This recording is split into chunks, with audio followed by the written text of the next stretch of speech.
Hello friends, welcome back to my channel. Fluid മെക്കാനിക്സിലെ properties of fluids ആണ് നമ്മൾ discuss ചെയ്തുകൊണ്ടിരുന്നത്. കഴിഞ്ഞ വീഡിയോയിൽ 5 പ്രോപ്പർട്ടീസ് നമ്മൾ പഠിച്ചു കഴിഞ്ഞു. ഇനി ബാക്കിയുള്ള പ്രോപ്പർട്ടീസ് കൂടെ നോക്കാം. ആറാമത്തെ പ്രോപ്പർട്ടിയാണ് സർഫസ് ടെൻഷൻ. സർഫസ് ടെൻഷൻ ആണല്ലേ. അപ്പോൾ ടെൻഷൻ വരണമെങ്കിൽ അവിടെ ഒരു ടെൻസൈൽ ഫോഴ്സ് ആക്ട് ചെയ്യണം, എന്നാലേ ടെൻഷൻ ഉണ്ടാവൂ അല്ലേ. അപ്പോൾ സർഫസിൽ ആക്ട് ചെയ്യുന്ന ടെൻസൈൽ ഫോഴ്സ് ആണെന്ത് സർഫസ് ടെൻഷൻ എന്ന് പറയുന്നത്. ഇപ്പോൾ ഒരു ബീക്കർ കൺസിഡർ ചെയ്യുക. ബീക്കറിൽ വെള്ളം എടുത്തേക്കുക ബീക്കറിൽ. ഈ ബീക്കറിൻ്റെ ഇൻസൈഡ് പോർഷനിൽ നമ്മളൊരു പോയിൻ്റ് എ കൺസിഡർ ചെയ്തു. അപ്പോൾ ഈ പോയിന്റിൽ ഫോഴ്സ് ആക്ട് ചെയ്യുന്നുണ്ടല്ലേ, പല ഡയറക്ഷനിലോട്ട് ഫോഴ്സ് ആക്ട് ചെയ്യുന്നുണ്ട്. അപ്പോൾ ഇതിന് ചുറ്റും വെള്ളമാണ്. അപ്പോൾ ഇതിൽ വരുന്ന നെറ്റ് ഫോഴ്സ് സിഗ്മ എഫ് എന്ന് പറയുന്നത് 0 ആയിരിക്കും. ഇത് ഇക്വിലിബ്രിയത്തിലാണെന്ന് നമുക്ക് പറയാം. ഓക്കെ, അതിൽ ഫുൾ ആക്ട് ചെയ്യുന്ന ടോട്ടൽ നെറ്റ് ഫോഴ്സ് എത്രയാണ്? 0 ആയിരിക്കും. എന്നാൽ ഇതിൻ്റെ സർഫസിലൊരു പോയിൻ്റ് നോക്കാം. ഇവിടെ ഒരു പോയിൻ്റ് ബി എന്ന് കൺസിഡർ ചെയ്തു. അപ്പോൾ ഇവിടെ എന്താ, മുകളിലേക്ക് വാട്ടർ അല്ല, അവിടെ എയർ ആണല്ലേ, എയറുമായിട്ട് കോണ്ടാക്ട് ചെയ്തിരിക്കുക. അപ്പോൾ മുകളിലേക്ക് വാട്ടറിൻ്റെ ഫോഴ്സ് വരുന്നില്ല.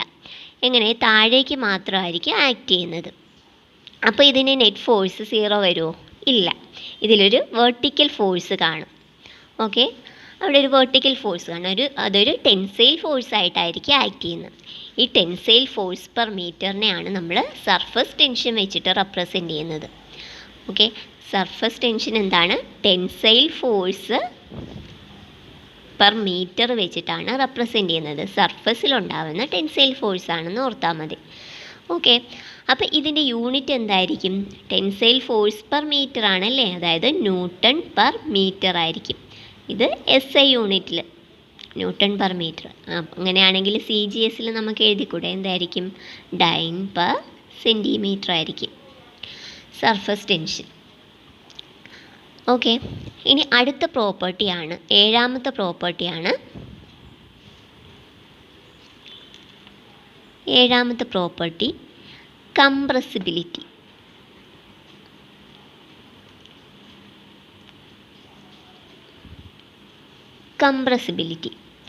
Compressibility reciprocal of bulk modulus ആണ്. ബൾക്ക് മോഡുലസ് നമ്മൾ നേരത്തെ കേട്ടിട്ടുണ്ടല്ലേ. ബൾക്ക് മോഡുലസ് എന്ന് പറഞ്ഞാൽ എന്താണ്?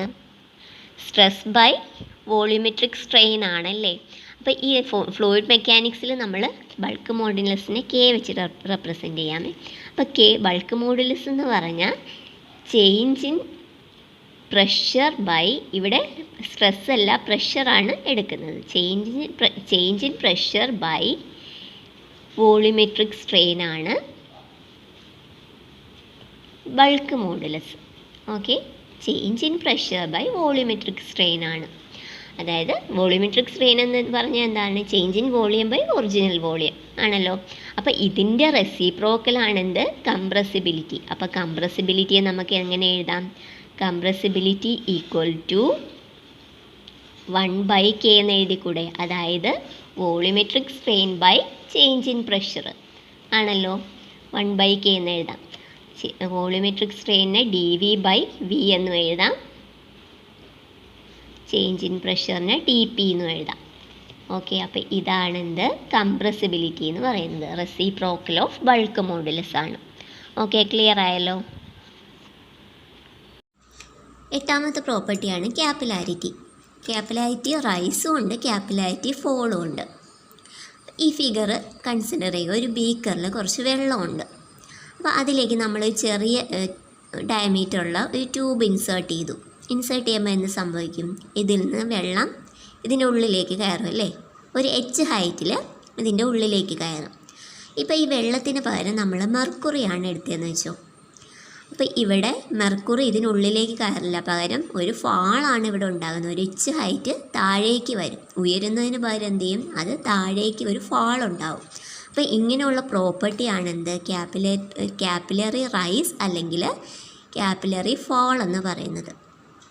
ലിക്വിഡ് റൈസ് ചെയ്യുവാണെങ്കിൽ അത് ക്യാപ്പിലറി റൈസും, ഫാൾ ചെയ്യുവാണെങ്കിൽ ക്യാപ്പിലറി ഫാളും ആണ്. അപ്പോൾ ക്യാപ്പിലറി റൈസ് ഉണ്ടാവാനുള്ള ഇതിന് എക്സാമ്പിൾ, ലിക്വിഡിന് എക്സാമ്പിൾ എന്താണ്? വാട്ടറാണ്. ക്യാപ്പിലറി ഫോളിന് എക്സാമ്പിൾ മെർക്കുറിയാണ്. ഇനി എന്തുകൊണ്ടാണ് ക്യാപ്പിലാരിറ്റി റൈസും ഫോളും ഉണ്ടാകുന്നത്? റീസൺ നോക്കാം. ഇവിടെ നമ്മൾ ട്യൂബ് ഇൻസേർട്ട് ചെയ്തപ്പോൾ അതിലേക്ക് വെള്ളം കയറി അല്ലേ? അപ്പോൾ ഇവിടെ അഡിഷൻ ഗ്രേറ്റർ ദാൻ കൊഹിഷനാണ്. ഈ അഡിഷനും കൊഹിഷനും എന്താണ്? കൊഹിഷൻ എന്ന് പറഞ്ഞാൽ എന്താ? സെയിം പാർട്ടിക്കിൾ തമ്മിലുള്ള ഫോഴ്സ് ഓഫ് അട്രാക്ഷൻ. എന്നാൽ അഡിഷൻ എന്താണ്? ഡിഫറെൻറ്റ് പാർട്ടിക്കിൾസിലുള്ള അട്രാക്ഷനാണ്. അപ്പോൾ ഇവിടെ ഈ ട്യൂബിലേക്ക് അട്രാക്റ്റ് ചെയ്തു അല്ലേ? വെള്ളം അട്രാക്റ്റ് ചെയ്ത് അതിലേക്ക് കയറി. അപ്പോൾ ഇവിടെ എന്താ? അഡിഷനാണ് കൂടുതൽ കൊഹിഷനെ കാട്ടി. എന്നാൽ ഇവിടെ എന്താണ്? അഡിഷൻ ഈസ് ലെസ് ദാൻ കൊഹിഷനാണ്. ഇവിടെ കൊഹിഷനാണ് കൂടുതൽ അല്ലേ? സെയിം പാർട്ടിക്കിൾ തമ്മിലുള്ള ഫോഴ്സ് ഓഫ് അട്രാക്ഷനാണ് കൂടുതൽ. അതാണ് ഇവിടെ ക്യാപ്പിലാരിറ്റി റൈസും ഫോളും ഉണ്ടാകാനുള്ള റീസൺ. ക്യാപ്പിലാരിറ്റി റൈസിൻ്റെ റീസൺ എന്താണ്? Adhesion greater than cohesion. Capillarity ഫോളിന് adhesion less than cohesion. Okay, next ഇപ്പോൾ നമ്മൾ ഇവിടുത്തെ മെനിസ്കസ് കണ്ടോ? ഇതിനെ ഈ ക്യാപ്പിലാരിറ്റി റൈസ് ആണെങ്കിൽ ഇതിൻ്റെ മെനിസ്കസ് എങ്ങനെയായിരിക്കും? കോൺകേവിറ്റി അപ്വേർഡ്സ് ആയിരിക്കും. Concavity upwards. ഇവിടെ ആണെങ്കിലോ കോൺകേവിറ്റി ഡൗൺവേർഡ്സ് ആയിരിക്കും. മെനിസ്കസ് കോൺകേവിറ്റി അപ്വേർഡ്സും ഇവിടെ കോൺകേവിറ്റി ഡൗൺവേർഡ്സും. ഇത് ഏതെങ്കിലും ഒരെണ്ണം പഠിച്ചാൽ മതി. ഇതിൻ്റെ നേരെ ഓപ്പോസിറ്റാണ് ഇത്. റൈസിൻ്റെ നേരെ ഓപ്പോസിറ്റാണ്. ഇവിടെ അഡിഷൻ ഗ്രേറ്റർ ദാൻ കൊഹിഷനാണ്, ഇവിടെ അഡിഷൻ ലെസ് ദാൻ കൊഹിഷൻ. ഇവിടെ കോൺകേവിറ്റി അപ്വേർഡ്സ്, ഇവിടെ concavity downwards. Next angle of contact. അതായത് നമ്മൾ മെനിസ്കസ് ഇല്ലേ, മെനിസ്കസ് നമ്മൾ ഇങ്ങോട്ട് എക്സ്റ്റെൻഡ് ചെയ്തു. ഈ ഒരു ആംഗിൾ തീറ്റ എന്ന് പറയാം. ഈ ആംഗിളിനെ ആംഗിൾ ഓഫ് കോണ്ടാക്റ്റ് എന്നാണ് പറയുന്നത്. തീറ്റ ആംഗിൾ ഓഫ് കോണ്ടാക്റ്റ്. അപ്പം ഈ റൈസിൽ ക്യാപ്പിലാരിറ്റി റൈസ് സംഭവിക്കുമ്പോൾ ആംഗിൾ ഓഫ് കോണ്ടാക്റ്റ് എങ്ങനെയായിരിക്കും? 90 ഡിഗ്രിയെക്കാട്ടിയും കുറവാണ് അല്ലേ? 90 ഡിഗ്രിയെക്കാട്ടിയും കുറവാകുന്ന ആംഗിൾസിനെ നമ്മൾ എന്താ വിളിക്കുന്നത്? അക്യൂട്ട് ആംഗിൾസ് അല്ലേ? ക്യാപ്പിലാരിറ്റി റൈസ് ആണെങ്കിൽ അവിടെ ആംഗിൾ ഓഫ് കോണ്ടാക്റ്റ് എങ്ങനെയായിരിക്കും? അക്യൂട്ട് ആംഗിൾ ആയിരിക്കും. എന്നാൽ ഇവിടെയോ? ഇവിടെ ഇങ്ങനെയാണ് മെനിസ്കസ് വരുന്നത്. നമ്മൾ ഇങ്ങോട്ട് എക്സ്റ്റെൻഡ് ചെയ്തു. ഇവിടെ ഈ ട്യൂബും ഈ മെനിസ്കസുമായിട്ടുള്ള ഈ ഒരു ആംഗിൾ, അതല്ലേ ആംഗിൾ ഓഫ് കോണ്ടാക്റ്റ്? അത് എങ്ങനെയാണ്? Greater than 90 ഡിഗ്രിയാണല്ലേ? അപ്പോൾ അത് ഒബ്റ്റ്യൂസ് ആംഗിൾ എന്ന് പറയാം. ഒബ്റ്റ്യൂസ് ആംഗിളാണ് ഇവിടെ ഫോം ചെയ്യുന്നത്. ഓക്കെ, ഇനി ഈ എച്ചിനൊരു ഇക്വേഷൻ കൂടെ ഉണ്ട്. ഇക്വേഷൻ റൈസിനും ഫോളിനും സെയിം തന്നെയാണ്. ഫോള് വരുമ്പോൾ നെഗറ്റീവ്, ഇത് റൈസ് വരുമ്പോൾ പോസിറ്റീവ് എന്നേ ഉള്ളൂ. ഇക്വേഷൻ ഇതാണ്: H = 4 sigma cos theta by rho g d. 4 sigma cos theta by rho g d. രണ്ടിനും സെയിം തന്നെയാണ്. ഇതിനും ഈ ഇക്വേഷൻ തന്നെയാണ്. ഓക്കെ, അപ്പോൾ ഇതിൽ എല്ലാ ടൈമും അറിയാം. എച്ച് എന്താ? ഈ ഹൈറ്റ് അല്ലേ? റൈസ് അല്ലെങ്കിൽ ഫോൾ ഉണ്ടാവുന്ന ആ ഹൈറ്റ്. സിഗ്മ എന്താണ്? Surface tension. Theta angle of contact. Rho density. G angle of acceleration due to gravity. D എന്ന് പറയുന്നത് ഈ ട്യൂബിൻ്റെ ഡയമീറ്ററാണ്. ഓക്കെ, അപ്പോൾ ഇതിത്രയാണ് ക്യാപ്പിലാരിറ്റിയിൽ അറിഞ്ഞിരിക്കേണ്ടത്. അപ്പോൾ പ്രോപ്പർട്ടീസ് ഓഫ് ഫ്ലൂയിഡ്സ് ഇവിടെ തീർന്നു. ഓക്കെ, അപ്പം ആദ്യത്തെ വീഡിയോ കണ്ടിട്ടില്ലാത്തവർ അതുകൂടെ ഒന്ന് കാണണേ. ആദ്യത്തെ 5 പ്രോപ്പർട്ടീസ് നമ്മൾ ഫസ്റ്റ് വീഡിയോയിലാണ് ചെയ്തിരിക്കുന്നത്. ഇതിൽ last 3 properties, surface tension, capillarity, അതുപോലെ കംപ്രസിബിലിറ്റി മാത്രമേ ഈ വീഡിയോയിലുള്ളൂ. അപ്പോൾ ആദ്യത്തെ വീഡിയോയുടെ ലിങ്ക് ഡിസ്ക്രിപ്ഷൻ ബോക്സിൽ ഞാൻ കൊടുത്തേക്കാം. ഓക്കെ, അപ്പോൾ വീഡിയോ ഇഷ്ടപ്പെട്ടാൽ എല്ലാവരും ലൈക്ക് ചെയ്യാനും ഷെയർ ചെയ്യാനും